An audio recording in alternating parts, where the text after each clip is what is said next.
Semiología del sistema hematopoietic.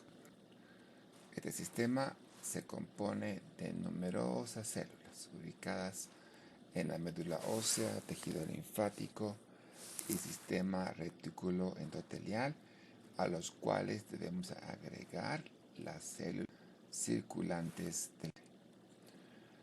Las células hematopoieticas son interdependientes, de tal manera que la alteración de un tipo celular puede estar asociado a alteración de otras células de este sistema o de otros sistemas del individuo.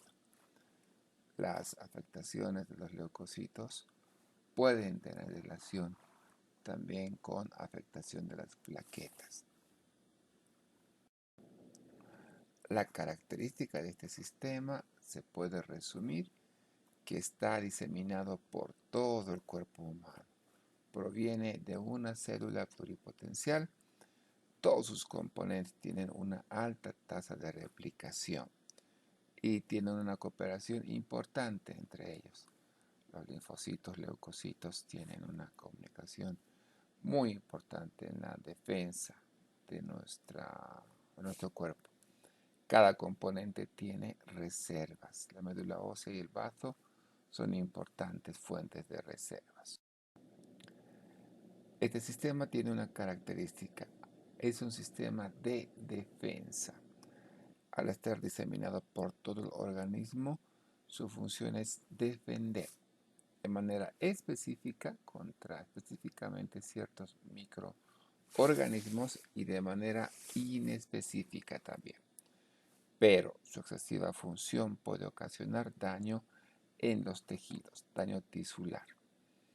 Este sistema además está regulado por activadores, inhibidores y mecanismos de control al ser un sistema altamente sensible. Esta es la célula madre pluripotencial, la médula ósea, y de aquí vienen las líneas linfoides y las líneas mieloides, con linfocitos, granulocitos, neutrófilos, células como los macrófagos, monocitos, y la otra línea, la otra cepa, linfocitos T, linfocitos B, con todos sus componentes y su relación muy importante de las células linfocitos al hacer células plasmáticas y producir anticuerpos.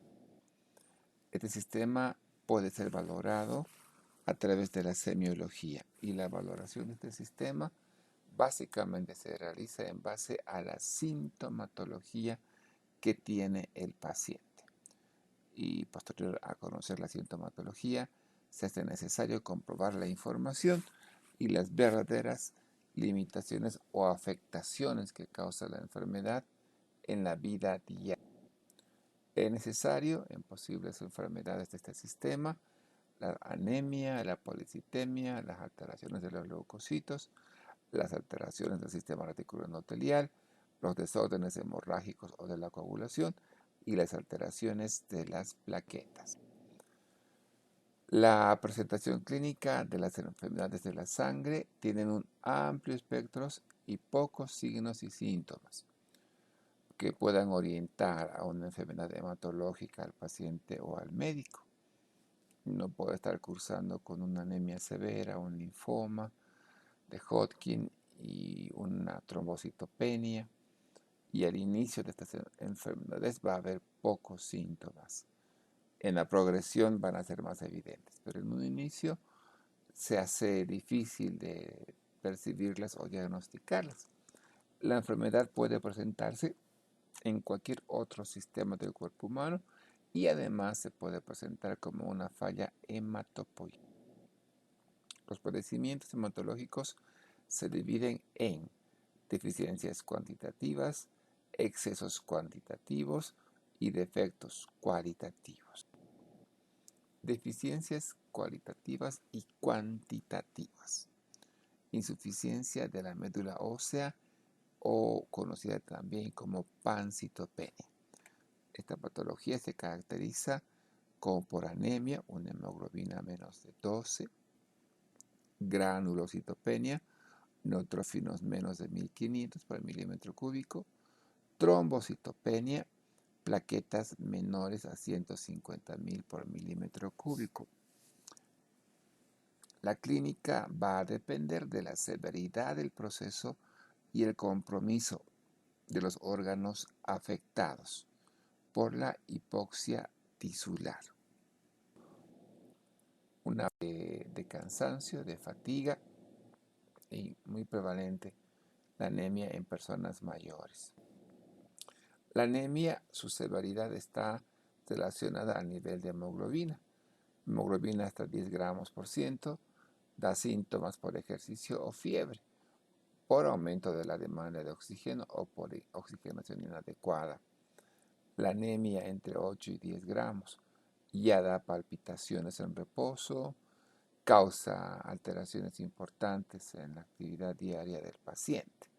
Y la más grave, la anemia menor de 8 gramos. Los síntomas básicamente se caracterizan por una agravación del cansancio, la fatiga, las palpitaciones, los mareos.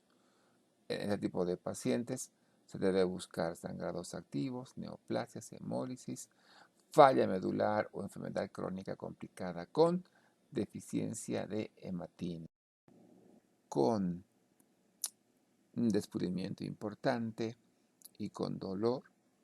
El paciente refiere dolor a los movimientos de este órgano.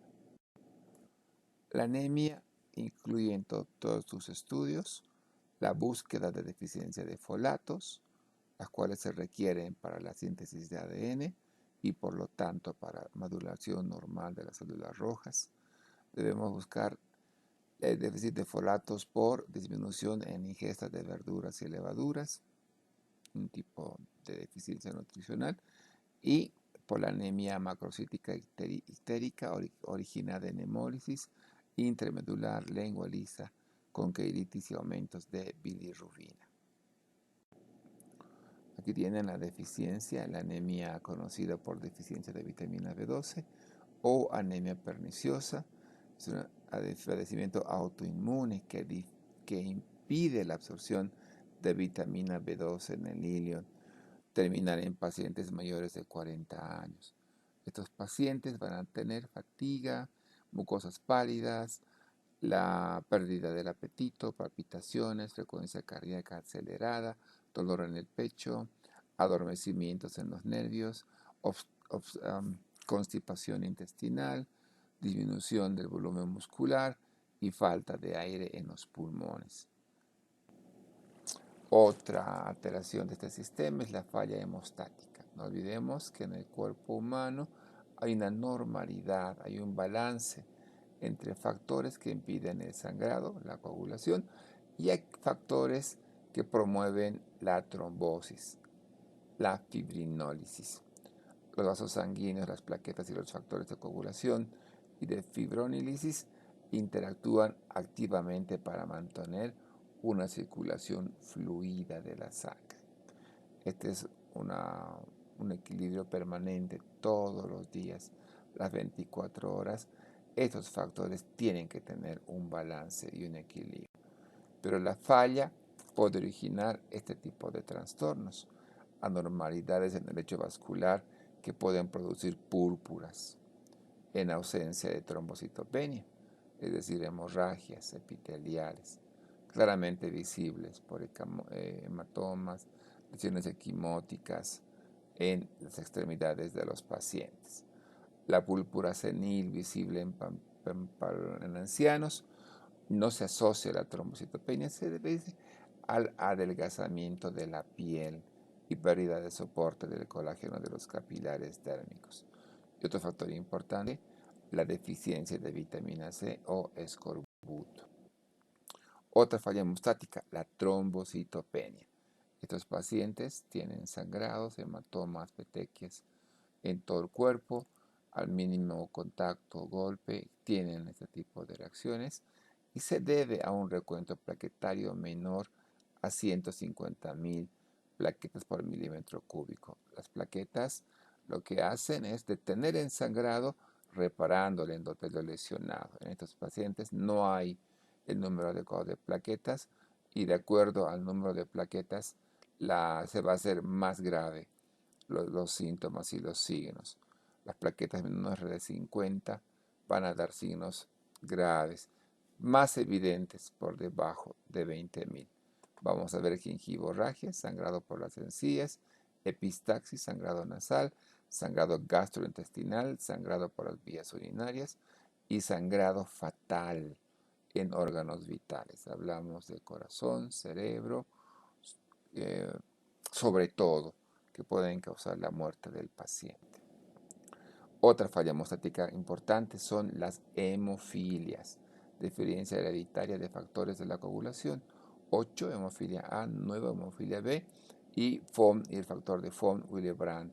La más común es la deficiencia del factor de Von-Willebrand. En este tipo de pacientes hay un alto índice de sangrado articular. Las articulaciones hacen hemorragias importantes. Excesos cuantitativos organomegalias. Las organomegalias son el crecimiento de los órganos hematopoyéticos. Se pueden presentar tanto en enfermedades hematológicas primarias como los linfomas, la leucemia aguda linfoide o en las reactivas, mononucleosis por ejemplo y sífilis. Aquí tenemos un ejemplo de una organomegalia, conocida como adenomegalia, el crecimiento de los ganglios. Son adenopatías evidentes, medibles. Y cuanto más grandes, más visibles, la patología va a ser más grave, no descartándose patología neoplásica. Las adenomegalias tienen pautas diagnósticas. 1.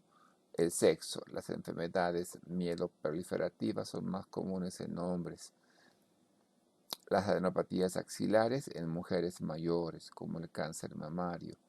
En cuanto a la edad, en menores de 40 años, las adenopatías van a ser más relacionadas con infecciones y por encima de 40 años, más relacionadas a neoplasias.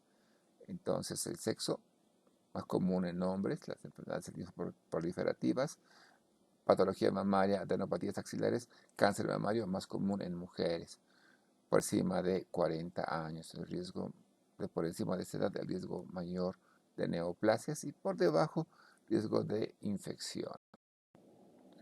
Las organomegalias pueden distribuirse en varios lugares. Una muy importante es el cuello, donde vamos a tener un ganglio aumentado de volumen, la evidente, palpable, y va a tomar varios nódulos ganglionares de las cadenas linfáticas del cuello, caracterizándose por un aumento de tamaño y por un aumento de consistencia. Por encima de 4 ganglios en el cuello, prácticamente ya podemos afirmar que estamos ante una enfermedad de Hodgkin. Las adenomegalias además tienen las siguientes pautas diagnósticas: el tamaño y consistencia. Si es más de 2 centímetros cuadrados y es de consistencia dura, es decir, tamaños grandes y consistencia dura, es muy probable una neoplasia. La evolución. Cuando el tiempo de evolución es corto, linfomas de alto grado. Cuanto más rápido evoluciona, más grado de malignidad van a tener, como el linfoma de Burkitt. Las lesiones en piel que acompañan a las adenomegalias van a hacernos pensar a infecciones por mononucleosis, infecciones por VIH, rubiola o sífilis. La falla hematopoyética, que se acompaña también de adenopatías, va a acompañarse de anemias, hemólisis asociadas con linfoma, con las genopatías o infección por VIH. ¿Qué debemos mirar cuando vemos ganglios? 1. Ver el tamaño y la forma, redondeado y ovalado, benignidad, irregular, malignidad. Bordes definidos, benignidad, bordes irregulares, malignidad. En el estudio imagenológico, calcificaciones inexistentes en los benignos pueden existir en los malignos. En una ecografía Doppler, vascularización en el ilio en los benignos, vascularización periférica global en los malignos. Edema circundante inexistente en los benignos, puede existir en los ganglios malignos. Ecogenicidad, hipoecoicos y homogéneos, benignos, heterogéneos y tabicados, malignos o